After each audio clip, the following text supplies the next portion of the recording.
Heddiw dwi'n Choedwig Niwbwrch ar Ynys Môn, sy'n cael ei reoli gan Cyfoeth Naturiol Cymru. Fel y gallwch weld, mae yna ddigon o lefydd parcio i'r anabl. Ac y tu ôl i mi, mae yna doiledau i'r anabl. Rydym yn mynd am daith 5 milltir heddiw, felly ffwrdd â ni i weld sut brofiad ydi o.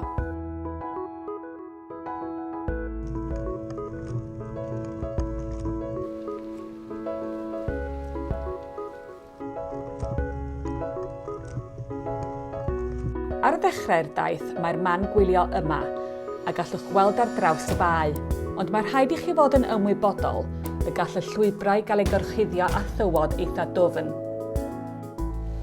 Yn y bôn, cer Natur Bikequest yw'r llwybr 5 milltir yr ydym yn ei wneud heddiw, ac mae wedi ei farcio trwy gydol y goedwig.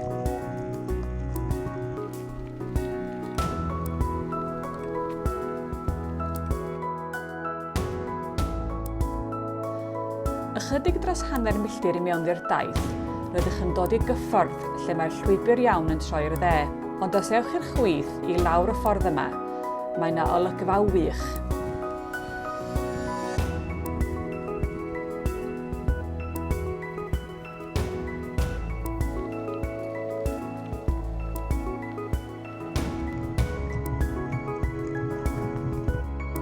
Mae'r man gwylio yma ychydig oddi ar y llwybr, ond edrychwch ar y golygfeydd, mae'n werth y gwiriad bach.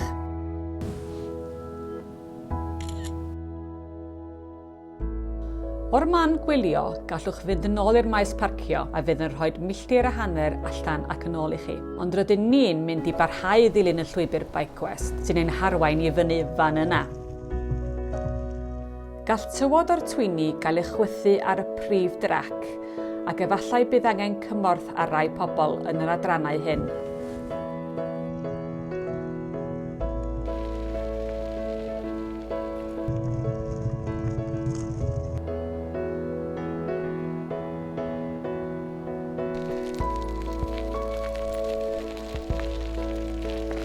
Pan ddewch i Coedwig Niwbwrch, mae'n syniad da i ddod â sbeindrych gyda chi.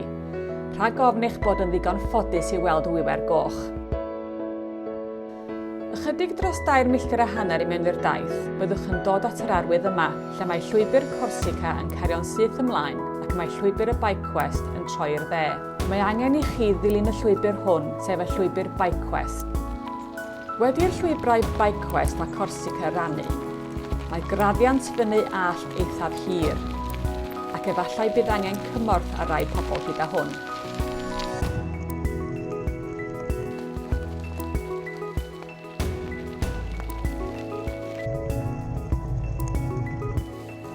Pan ddewch at y ffordd, trowch i'r dde a'i ddilyn yn ôl i'r prif faes parcio.